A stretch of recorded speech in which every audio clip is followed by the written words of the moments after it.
Olá você, tudo bem? Sejam bem-vindos ao Banca Virtual. Eu sou o professor Zegue e nossa aula de hoje é a aula da disciplina Mecânica dos Sólidos, aula 2. Nessa aula vamos abordar a análise tridimensional de força, observando como podemos aplicar esse conhecimento nas questões de mecânica dos sólidos. Vamos ver? Sejam bem-vindos ao Banca Virtual. Eu sou o professor Zegue e a nossa aula de hoje é sobre força, análise tridimensional de uma força. Então, imagina você a figura. Na figura podemos verificar esse vetor A e aqui nós temos o vetor X, o vetor Y e o vetor Z. Podemos então pegar o vetor A e decompor o vetor A em relação ao vetor Z, em relação ao vetor X, em relação ao vetor Y. Se decompormos o vetor A em relação ao vetor X, ao vetor Y e ao vetor Z, podemos então perceber que o vetor A ele pode ser escrito como sendo o vetor AX mais o vetor AY mais o vetor AZ. Observe então que no momento que eu faço a projeção de A para o plano XY, eu tenho aqui o nosso vetor A'. Muito bem. E quem é o vetor A'? O vetor A' é a soma de quem? Do vetor AX mais o vetor AY. Eu posso dizer também que se eu pego o vetor A e projeto o vetor A em Z, eu posso dizer o quê? Que esse vetor A ele é a soma desse vetor AZ mais o vetor A'. Muito bem. Se eu então digo que o vetor A ele corresponde à soma do vetor AZ mais o vetor A', eu vou verificar que o vetor A' é igual ao vetor AX mais o vetor AY. Dessa forma, então, vamos ver, olha que legal. Eu posso escrever o quê? Que o nosso vetor A ele é sim a soma do vetor AX mais o vetor AY mais o vetor AZ. Ou seja, eu posso dizer que o vetor A ele é igual à soma das componentes do vetor A projetado tanto na direção X, como na direção Y, como na direção Z. Então, essa é uma maneira vetorial de você escrever o vetor A em função das suas componentes no espaço, a componente AX, a componente AY e a componente AZ. Então, é importante também verificarmos que nós podemos pegar esse vetor A e achar as suas componentes retangulares, ou seja, nós temos aqui o versor I, o versor J e o vetor K. Vamos lembrar? O versor I é aqui o versor de uma unidade que se encontra na direção do eixo X. O versor J é o vetor de uma unidade que se encontra na direção do eixo Y. E o versor K é o vetor de uma unidade que se encontra na direção do eixo Z. Então, em função da equação vetorial, eu posso dizer o quê? Que o vetor A ele é o módulo de AX na direção de quem? Do versor I, muito bem. O módulo de quem? De AY na direção do versor J e o módulo de AZ na direção do versor K. Perfeito. Então, ó, vamos verificar que o vetor A ele pode ser escrito em função dos versores I, do versor J e do versor K. Verificando então que o vetor A, que é esse vetor, ele pode ser escrito como sendo o módulo da componente AX vezes o versor I, o módulo da componente AY vezes o versor J e o módulo da componente AZ vezes o versor K. E dessa forma eu passo a ter, como vocês podem verificar aqui, a equação vetorial, muito bem, do vetor A, certo? Em função das suas componentes e também em função dos versores I, J e K. Mas aí é bom lembrar que esta é uma equação vetorial, não é equação modular. E o que é então a equação modular? A equação modular é aquela equação que nos dá, como você pode ver, um módulo do vetor. Então eu posso dizer que o módulo do vetor ele vai ser, ó, o módulo do vetor ao quadrado é igual a componente AX, o módulo da componente AX ao quadrado, mais o módulo da componente AY ao quadrado, mais o módulo da componente AZ ao quadrado. Então, esta equação aqui, vamos ver, é uma equação modular. Para que serve? Para você poder determinar, sim, o módulo do vetor A quando você estiver fazendo a sua análise tridimensional.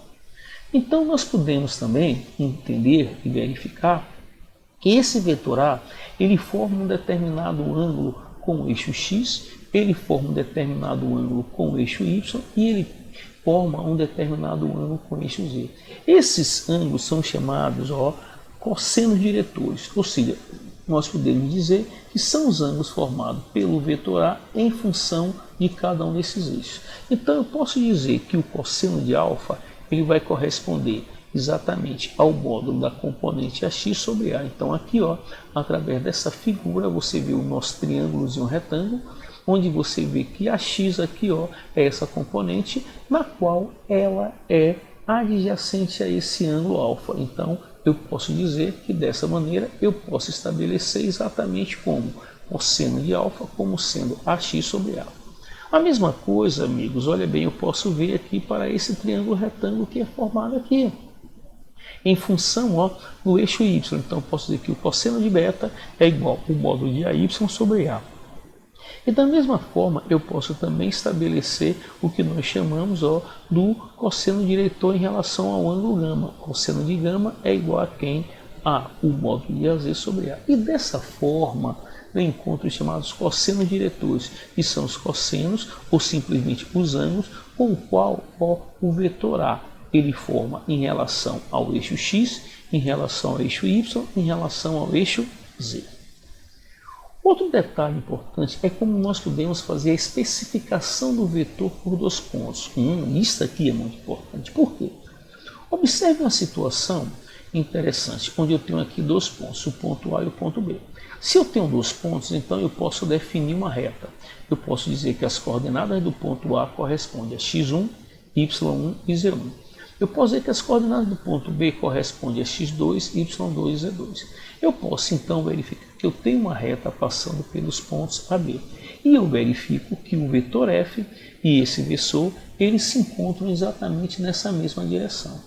Então, vamos inicialmente determinar o que? Eu quero estabelecer um vetor que se encontra nessa direção desta reta, formada pelos pontos A e B. Eu posso dizer que o vetor ele representa um vetor de módulo igual a unidade. E o vetor ele pode ser determinado como sendo um vetor dividido pelo seu módulo. Então, olha só, vamos lembrar, o vetor ele é um vetor dividido pelo seu módulo. Como eu encontro o vetor? O vetor AB ele vai ser exatamente as coordenadas de B menos as coordenadas de A. Então, eu posso dizer que o vetor AB vai ser x2 menos x1 na direção do vetor I, mais y2 menos y1 na direção do vetor J, mais z2 menos z1 na direção do vetor K. Muito bem, esta aqui é uma maneira que nós temos de expressar o vetor AB. Mas como é que eu encontro então o módulo de AB? Sabemos sim, o módulo de AB vai ser a raiz quadrada de quem? De x2 menos x1 ao quadrado, mais y2 menos y1 ao quadrado, mais z2 menos z1 ao quadrado. Verifique que eu estou achando aqui o módulo de AB.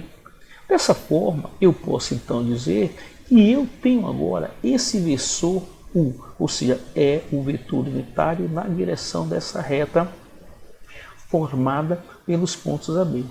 Então, se eu quero agora escrever o meu vetor F em função desse vetor, eu vou dizer sim que o vetor F ele é o módulo de F vezes o vetor unitário.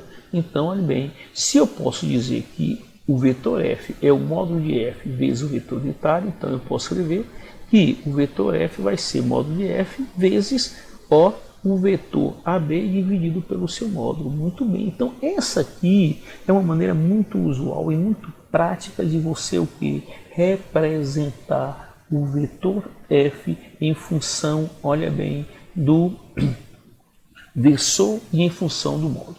Então nós vamos observar agora uma aplicação. Vamos ver? Nós temos aqui um tensionador. O tensionador é apertado até que a força atrativa no cabo AB seja 2,4 N. Então eu estou dizendo que nessa situação a força atrativa que age nesse cabo é de 2,4 kN. Determine a expressão vetorial da força no cabo AB. Muito bem. Então você vê que essa análise aqui é uma análise totalmente tridimensional.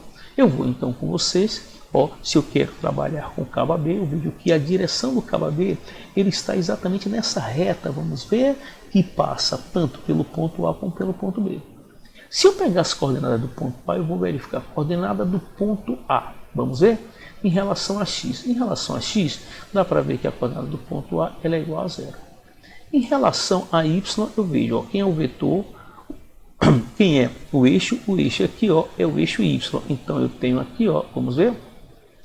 Se toda essa distância aqui, por favor, é 3 e essa distância aqui é 1, então a distância, olha, do ponto A até o eixo aqui, até o, ó, a origem dos eixos é igual a quanto? É igual a 2. Então eu posso dizer ó, que a coordenada do y do ponto A é 2. E a coordenada, certo, z do ponto A corresponde a essa altura que é 5. Então nós vamos ver que o ponto A ele tem como coordenada para x 0, para y 2 e para z 5. O ponto B. O ponto B eu verifico logo de imediato que ele se encontra no plano XY. Então se ele se encontra no plano XY, eu vou dizer coordenada de B para x, muito fácil, 2. Perfeito? Coordenada de B para y, muito fácil, 3. E como ele se encontra no plano XY, a coordenada de z vai ser igual a 0. Então este aqui ó, são as coordenadas do ponto A e B, certo, para essa análise tridimensional. Então eu posso escrever o vetor AB como sendo, vamos ver, x2 menos x1, y2 menos y1 e z2 menos z1. Então eu passo a ter 2 menos 0, 2i, 3 menos 2, j, 0 menos 5, menos 5k. Então esse é o vetor AB. Se esse é o vetor AB, eu posso dizer agora o que? Que o módulo de AB será AB ao quadrado igual a 2 ao quadrado mais 1 ao quadrado mais 5 ao quadrado, que nos dá 5,47. Dessa maneira, amigos, eu vou dizer quem é o vetor F, vamos ver?